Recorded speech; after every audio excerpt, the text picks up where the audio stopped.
السلام علیکم 10th class. آج ہم ہوم اکنامکس میں چیپٹر نمبر 1 کا 5 لانگ کویشچن پڑھیں گے جو ہے کپڑا بنانے کے مختلف طریقے بیان کریں. اس کا آنسر ہماری درسی کتاب کے پیج نمبر 19 سے شروع ہوتا ہے اور 22 پر ختم ہو جاتا ہے.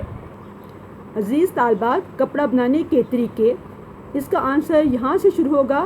کپڑا بنانے کے لیے مختلف طریقے استعمال کیے جاتے ہیں. مثلاً فرسٹ ون کھڈی پر بننا، سیکنڈ ون بنائی، تھرڈ ون نمدہ.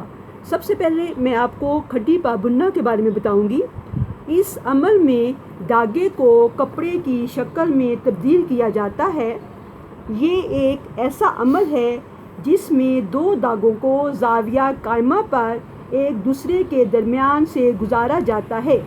اس میں لمبائی کے رخ گزارنے والے دھاگوں کو بانا کہا جاتا ہے. کپڑا بننے کی کھڈیاں ہاتھ اور بجلی کے ذریعے سے بھی چلائی جاتی ہیں.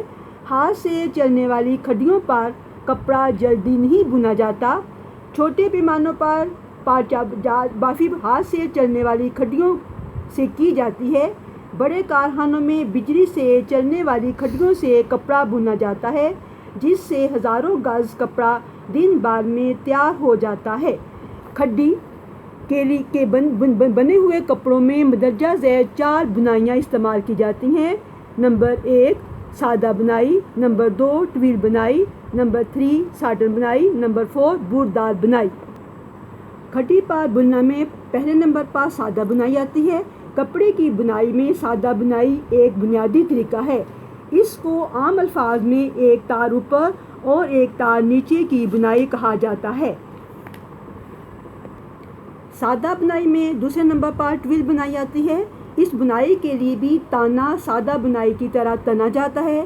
صرف بانے کے تار کو تانے میں سے 2 اور 1 کے حساب سے گزارا جاتا ہے، مگر ہر بار اس 2 کے گروپ کو توڑا جاتا ہے. یعنی ہر بار ایک ہی رخ میں ایک تار بڑھا کر ترچھی دھاری بنائی جاتی ہے. کھڈی پر بننے میں تیسرے نمبر پر ساٹن بنائی آتی ہے.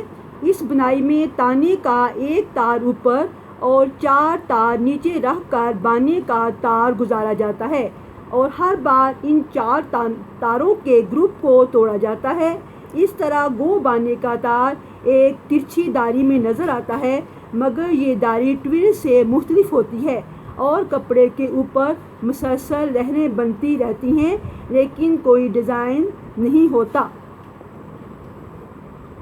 بوردار بنائی نمبر 4 پر آتا ہے. اس بنائی میں دھاگے سطح پر کھینچ لیے جاتے ہیں اور ان کو یا تو اس طرح رہنے دیا جاتا ہے جیسے تولیہ کی بنائی میں ہوتا ہے یا پھر برابر رہنے دیا جاتا ہے.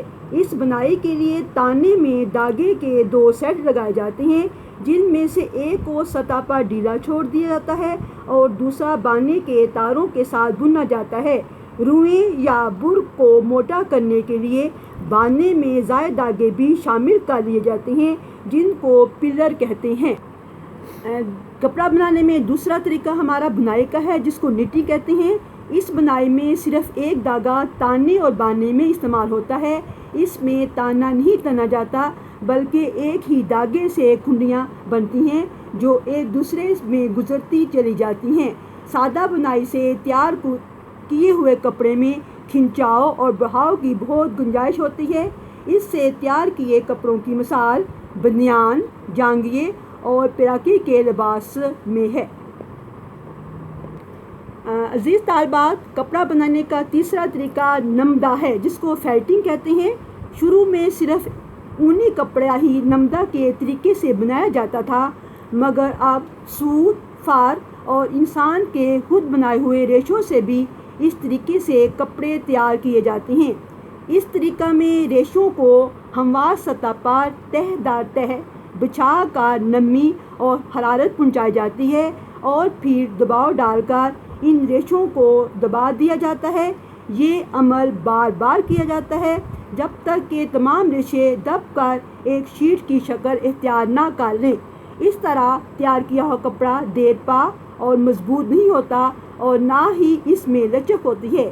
اس سے تیار کیے ہوئے کپڑوں کی مثال فیلٹ کی ٹوپیاں، بوٹ اور دستی بیگ ہیں.